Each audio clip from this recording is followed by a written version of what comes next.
Hi, my name is Rachel. I'm a current junior and I am the current music director of NOTEorious. When it comes to the perking portion of the audition, I know it can be super scary because it's something that you've never done before.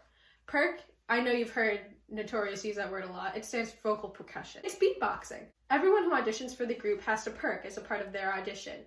It should be about 30 seconds to a minute. What we really want to see is that you can keep a steady tempo. It doesn't have to be fancy. We have some very talented perkers in our group, but you do not have to be one of them to be a part of NOTEorious. We want to see your ability to try new things. Here's what I might do if I were perking for an audition. Give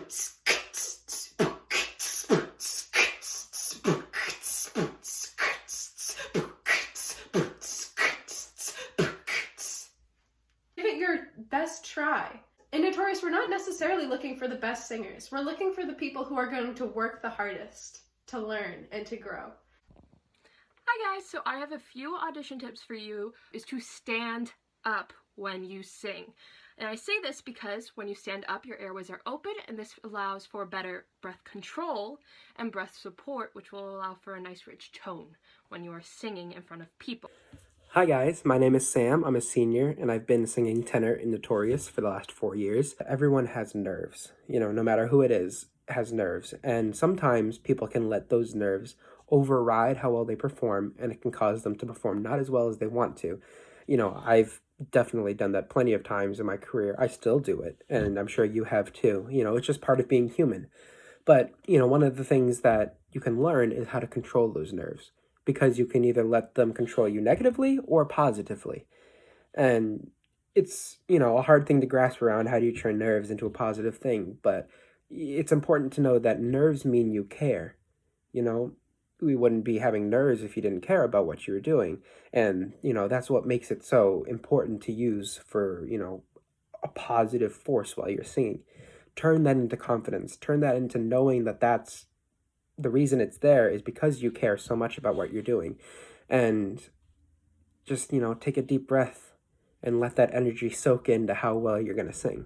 The sight reading section is not as scary as it sounds. The best thing to do when it comes to sight reading for me is I like to be sitting in front of a piano because I have a little bit of piano experience. The best thing is just to calm down and focus. Most likely you've done solfege if you were a part of chorus in middle school, and that's really all this is. Most likely the song will start at do, and as long as you are able to follow the steps up and down, maybe with a few jumps in there, you'll be able to succeed.